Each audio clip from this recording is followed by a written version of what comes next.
This video is brought to you by Magellan TV, a new documentary streaming service founded by filmmakers whose mission is to tell great stories that have defined the human experience. You know, when a seafaring ship sinks, it's natural to believe that it's a total loss. I mean, the cargo and the vessel now sit at the bottom of the ocean. Yet the ship can be raised. It can be cut apart, it can be recycled, it can be salvaged. Now, when a painting is so thoroughly damaged by an unskilled hand, we must reassess what's possible and also start thinking of salvage.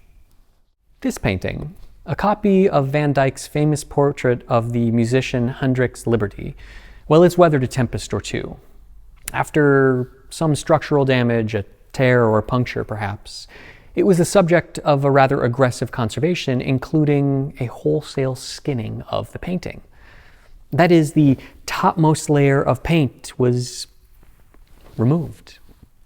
And if we compare this painting to the original, well, it's clear just how much damage this has suffered. Just how many elements are missing from this copy. Sure, there are aspects of the painting that are still brilliant, like the hand, which make us wonder if maybe, just maybe, this painting is from Van Dyck's studio.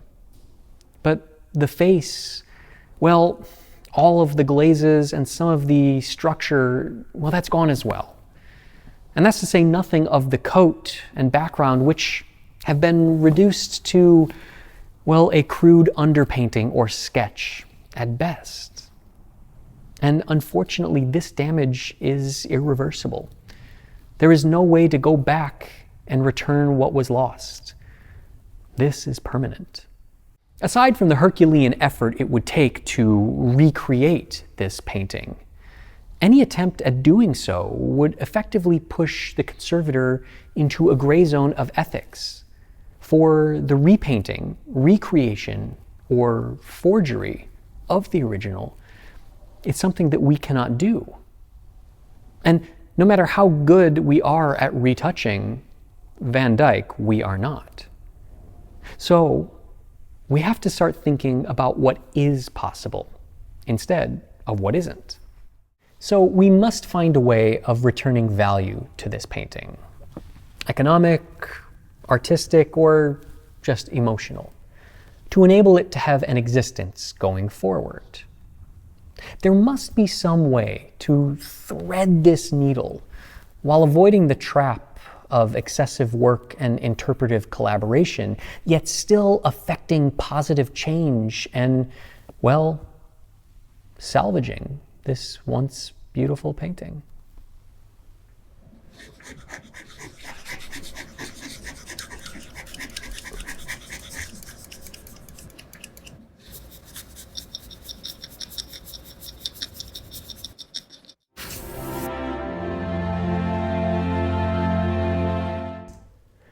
Van Dyck was so popular during his lifetime that his paintings were coveted all over the world, which led them to be copied by tons of other artists, including a contemporary, friend, and master in his own right, Peter Paul Rubens, a man whose paintings, subject matter, and life itself was, well, larger than life. Not only was Rubens a masterful painter, he was an expert in architecture, art history, a collector of artwork, and even a diplomat, brokering peace between England and Spain during the 80 Years' War. But his paintings are really what we focus on most. They're huge. The figures are fleshy and raw, intense. They are quintessentially Baroque. And that seems to have led them to fall out of favor with our modern sensibilities. But if we take a closer look at his work and understand what he was trying to achieve, well, maybe we can see them in a different light and gain a better appreciation and deeper understanding of Peter Paul Rubens. All of this and more will be explored in the documentary Rubens, an extra-large story on Magellan TV.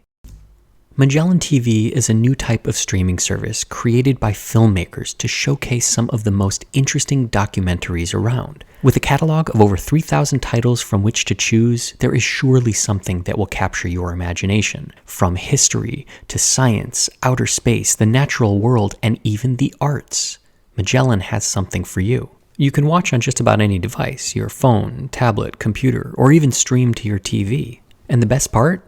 It's completely ad-free. Head over to try.magellantv.com/Baumgartner Restoration or click the link in the description below to take advantage of this offer and defy your expectations. Because this painting was subject to numerous attempts at conservation, the materials and techniques that were used are unknown, and so it is prudent to take some precautionary measures to protect the painting. A facing of Japanese paper, washi kozo, and fish gelatin will ensure that no paint is lost during the removal of the linings, and that the paint layer itself is protected during handling. This fish gelatin comes in dried sheets, and can easily be dissolved in warm water.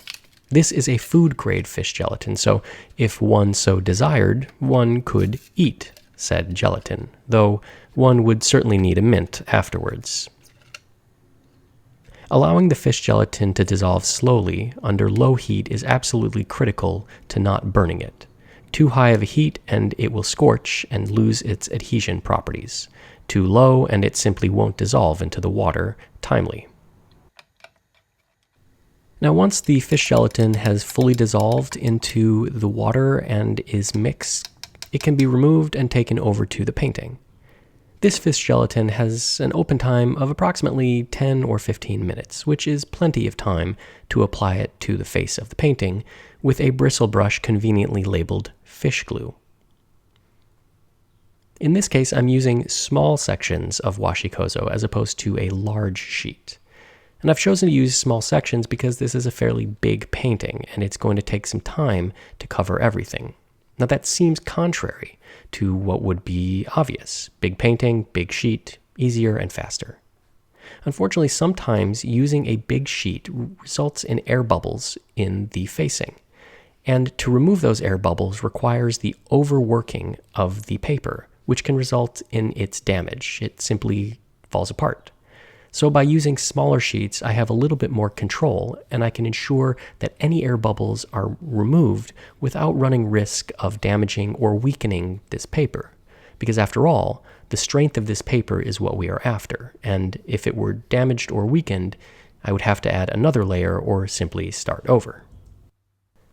Because this painting is completely free of impasto, it is smooth. That is, there is no textural buildup of paint or brushwork or anything else. The application of the adhesive and the paper is relatively easy. It goes on smooth, it can be brushed out, and it can ensure that the bond is very strong. Were there impasto, a different approach might be required because air bubbles signify the lack of adhesion, and that means that the paint layer isn't stabilized and protected. And of course, there is a lot of work that is going to happen to this painting, and making sure that it is absolutely stabilized and protected is the whole point of the facing. So one by one, these squares will be applied, the painting will slowly be covered, and we will say goodbye to this image, because it will be a long time before we see it again. In fact, by the time this facing is ready to come off, I will have almost forgotten what this painting looks like. As the adhesive dries, it becomes a little bit more opaque, and the image completely disappears. With that adhesive and facing dry, I can now start removing the painting from the stretcher. I'll use 2 foam blocks on the floor just to make sure that the edge of the painting isn't resting on the concrete and that there is a little cushioning. I could use my feet, but I'd like to keep my shoes clean today. Removing the painting from the stretcher isn't terribly complicated. It's just a matter of pulling out all of the nails and tacks that were used to secure this lining canvas to the wooden support. Really, the only difficult thing is that the entire edge of the painting was wrapped with a water-based paper tape, which was common in yesteryear, but we have now since eschewed because it serves no purpose and is just excessive.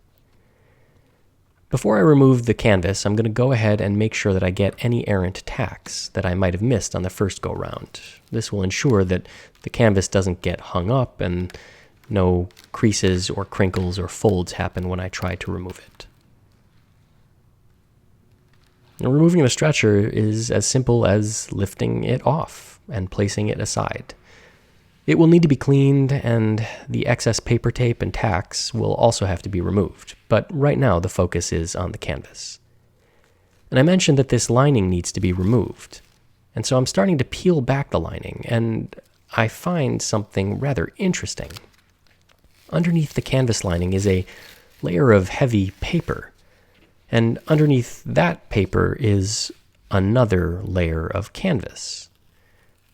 And then we have the original canvas. This is quite odd. There doesn't seem to be any reason for 2 layers of canvas and a paper interleaf. I suppose it could make the lining stiffer, but a properly applied lining will be stiff enough, and a second lining isn't necessary. The good news is that the top layer of canvas peels off relatively easily, indicating that the adhesive was, well, not that adhesive. Now, removing the second lining is a little bit more difficult. This adhesive bond was fairly strong, and it will take some elbow grease to get it off. I'm choosing not to wet the canvas because I don't want to introduce any moisture if I don't need to, and I think I can pull back this lining canvas and get it off without any water. It is going a little bit slower than I had hoped, and it is quite tough. This old rabbit skin glue really did bond well. So, in order to facilitate an easier time for myself, I'm going to clamp the edge of the painting, where the canvas has been removed, to the table. This will hold the original canvas down and allow me to go to the other side of the table and pull the canvas off without running the risk that the original painting folds or creases or deforms. Also, having 2 hands pulling as opposed to 1 hand holding the canvas and the other hand pulling will allow me to work faster, and it's just much, much easier. So, with the painting secured, I can begin really removing this lining canvas. Now, when I said easier, I meant easier, but not easy, because this is still really, really hard work. It's taking a lot of energy, a lot of effort to pull this off. And I know what you're thinking, why don't you just wet it and peel it right off? And I could, but then I would have to deal with the consequences of adding moisture to this canvas, which is something that I don't want to do yet. Adding moisture to a canvas introduces movement and irregularity and an element of the unknown. We just don't know what's going to happen when a canvas gets wet. And so if we can avoid adding moisture, it is always better. And my efforts, my scraped knuckles and sore hands are just par for the course. If the painting survives, then it's a sacrifice I'm willing to make. Finally, with the second lining canvas fully removed, sore hands and a few choice words later, I can clean off the residue. But as I come to the corner, I notice something. There appears to be a third lining canvas, because of course there is. And so when I thought I was done, I can start all over again, removing this lining canvas from what I hope is the original. The bond on this canvas is also rabbit skin glue, and it has deteriorated over time, so the canvas can be removed with much more ease than the last one. Unfortunately, this canvas is really brittle, so it does tear in some spots, requiring me to use some tools. Ultimately, however, I think I can get this one off again without adding moisture.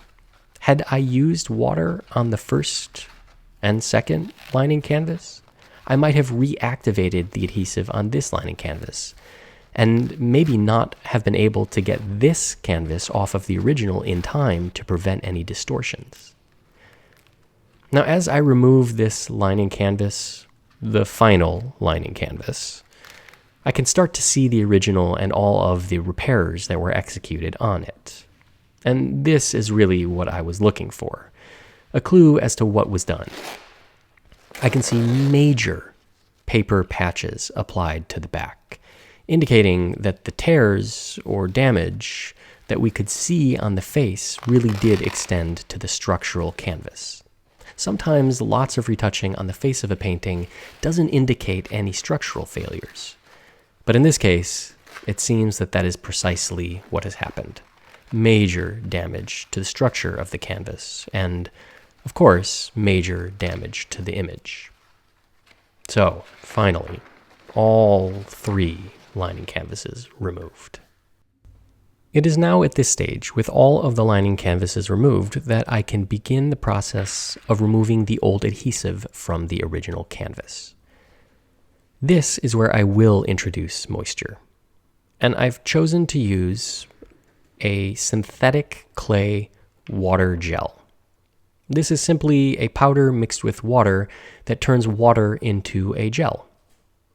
I could use regular water and paint it on, but there's just simply less control and more saturation, and that's something that I actually don't want. The gel provides enough moisture that the rabbit skin glue will swell, but it doesn't provide too much that the canvas will become wet or saturated. Again, I'm looking to avoid any distortions. So once the gel has sat and the rabbit skin glue has swollen, I can take a scalpel and I can begin scraping it off. And in this case, I'm using a fairly dull scalpel, one from a previous project. I do save them after I've used them because they can come in handy. Using a brand new or very sharp scalpel would be counter to what I am trying to achieve here. I don't want to run the risk that I cut or gouge or damage the original canvas because it is incredibly old and brittle. I just want an edge that is sharp enough to scrape off the swollen gel and soft enough or smooth enough to glide over the surface without catching. Now, as I remove all of this, I notice, well, what was a seal on the back of the painting. At some point, this painting may have been part of a collection, and a wax seal was added to denote that. Unfortunately, it was completely removed during the lining process, and now all of that provenance, now that's gone. As I come to the areas of paper, I notice that there are 1, 2, sometimes even 3 layers of paper that have been adhered to the canvas, all with rabbit skin glue.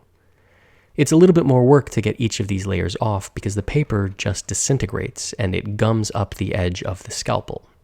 But I have time and there is no way to rush this. So, by working slowly on the edge and letting the scalpel do the majority of the work, much like a drill bit or a saw blade does, I can get all of this paper off. And here, with the paper removed, is where we start to get our first glimpse at the true nature of the damage. I can see some tears, some really big holes where the canvas is absolutely missing. Things that I'm going to have to address later on. But first I have to clean up my table. I have been scraping for nearly a week, on and off, an hour here, an hour there, because it's just too intense to scrape for an entire day. But what I have removed is quite impressive. I would say that there is at least 2 pounds of rabbit skin glue and paper that have been removed from the back of this painting. Though the scraping process was successful, there is still a thin film of rabbit skin glue on the painting. I don't want to use the gel again because it's not going to be as efficient as using an enzyme cleaner. This enzyme cleaner, brushed onto the canvas, will slowly break down the proteins in the rabbit skin glue. And then I can take an old toothbrush and gently go over the surface and loosen up all of that old rabbit skin glue. Once it's sufficiently loose, I can come back with a cotton ball and lift it off of the surface. One might ask why this is essential, and really, I want to get rid of all of the old materials that have started to deteriorate, not only because they will continue to deteriorate, but because they can get in the way of the materials that I'm going to use when I treat this painting later on. And I want to make sure that I'm dealing with the canvas itself not a layer of adhesive when I bond this canvas to a new lining.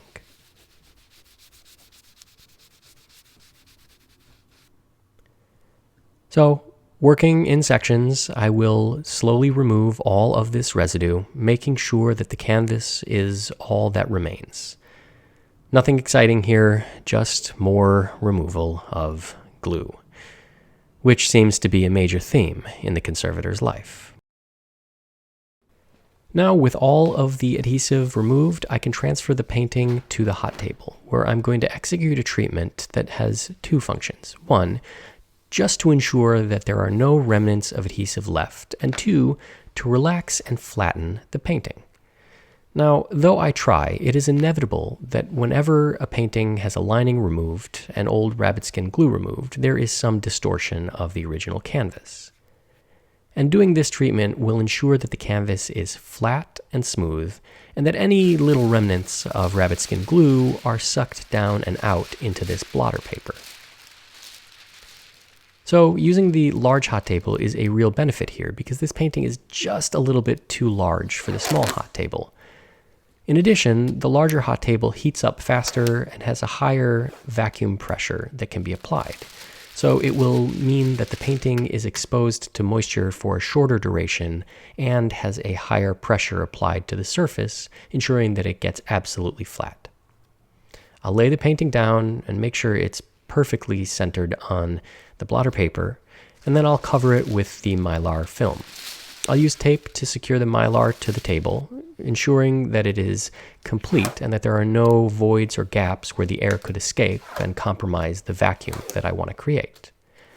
Once it's secured down to the table, I can connect the hoses through the Mylar, and these will extract the air, allowing the pressure to be applied. The pump goes on, and the air is sucked out through the hoses. The pressure is even and well distributed, ensuring that we get a nice, smooth painting. But we can see that some of the areas where the fill-in was applied are bulging, which means that I'm going to have to remove those later on. Because the structural damage on this painting was significant, to say the least, it's going to require a lining. And because this painting is old, the canvas is really fragile, I'm not taking any chances. I'm going to be doing an interleaved lining. And the first step is to apply this flat-spun nylon gossamer to the back of the painting with an adhesive. This is a step that I take because it allows a little bit more adhesive to be used. This nylon gossamer, though very thin, does hold a little bit more adhesive. It's also incredibly strong, so it will allow me to handle the painting with a little bit more ease before the lining is applied. And that's something that I want because this canvas is so incredibly brittle. In addition, a piece of PET film will be coated front and back for the lining. Before the lining is executed, I want to remove the washi-kozo facing. It has served its purpose and protected and stabilized the paint layer during the removal of the old linings. But now it has no purpose and will just get in the way, and if I leave it on, it may be more difficult to remove later on.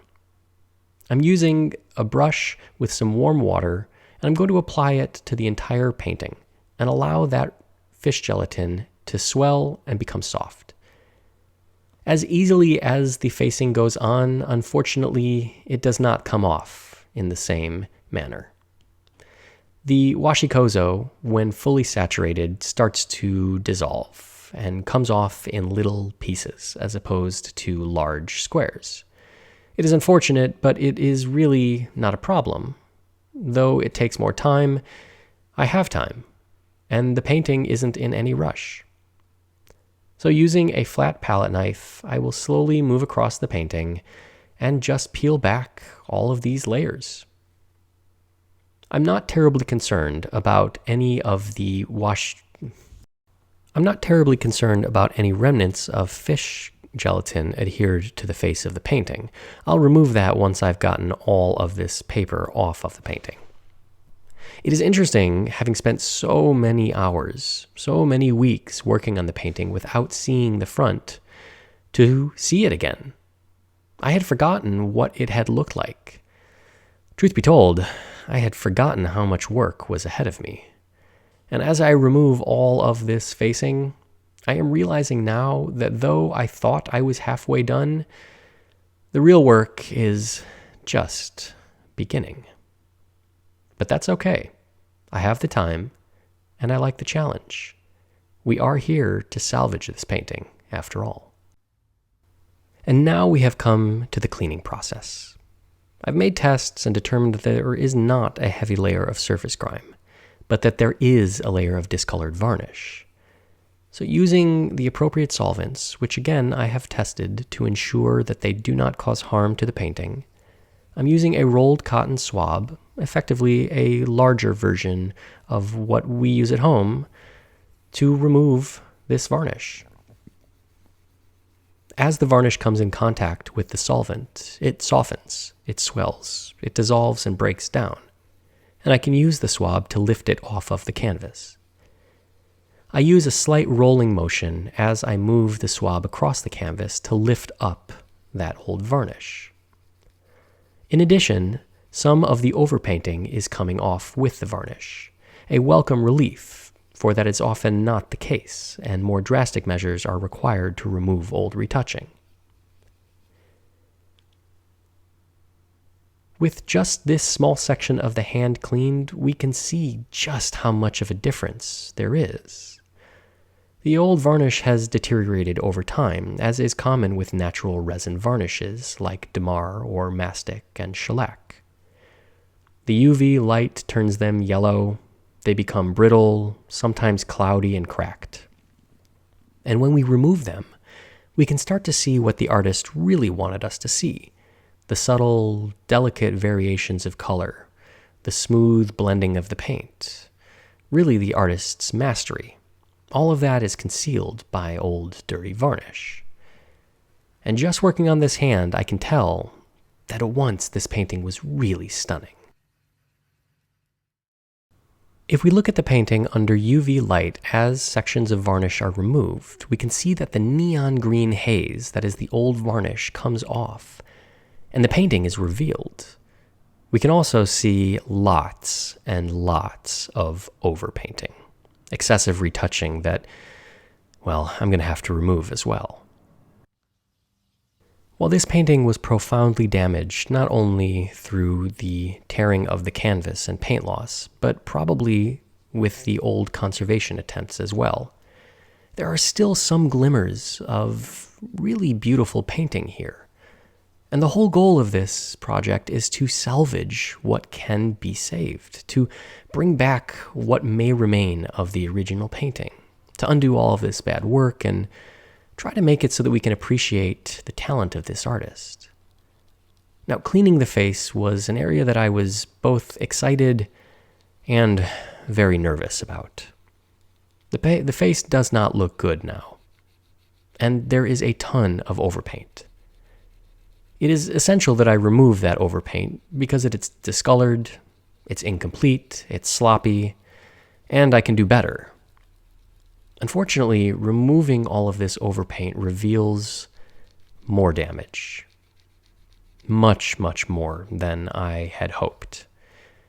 Anytime I work on a painting that's been previously conserved poorly, I always hope that what I find is good, positive, but usually it's not. Usually I find the overpaint has been excessive to hide the extent of the damage, and this painting is no exception. The bottom section of both eyes is completely missing. The cheek is completely missing. Much of the nose, you guessed it, completely missing. The lips are there, but they have been abraded and skinned so that they are, well, just a shadow of what they once were. But removing all of this is necessary, and it at least will give me a chance to put the painting back together in a way that is more appropriate and more sensitive to the artist. And again, under UV light, we can see these dark areas of purple, all overpainting that needs to be removed. And the removal process is going to be multi-staged because some of this overpainting is water-based. It's a gouache or a tempera or a watercolor. And so I need to use a water-based medium to remove it. In addition, there is a lot of fill-in medium on this painting. In fact, there is fill-in medium on top of fill-in medium, on top of retouching, on top of fill-in medium, on top of retouching, on top of fill-in medium, so on and so forth. There are so many layers to this, it is almost a wedding cake. So with all of that first layer removed, I can now approach the second layer. And this requires a chemical solvent to soften up the fill-in medium, which appears to be white lead paint, and some of the overpaint. I apply this and I let it sit and soften up the white lead. And again, using the scalpel, just gliding over the surface and picking up the softened white lead, we can see how much overpaint there was and see how many different layers of fill-in medium and overpaint there were. In addition, we can see a little bit more of the original. A lot of the painting was simply covered up during the last retouching, which is good. It means that the damage actually might be less than I had thought. If we remember back to the treatment on the hot table, I noted that there were some bulges that I would have to address. This was old fill-in medium that was removed when I removed all of the old retouching. Unfortunately, there was no canvas there. It had been cut clean, so I need to create an inlay to take its place. I'll trace the area onto a piece of canvas, I will cut it to fit and lay it down. This will ensure that I have a nice, stable surface onto which I can apply fill-in medium and execute my retouching. And with that, we have come to the conclusion of part 1. We can see how the painting arrived in the studio, and through a lot of removal, we can see where the painting is now, ready for lining and retouching.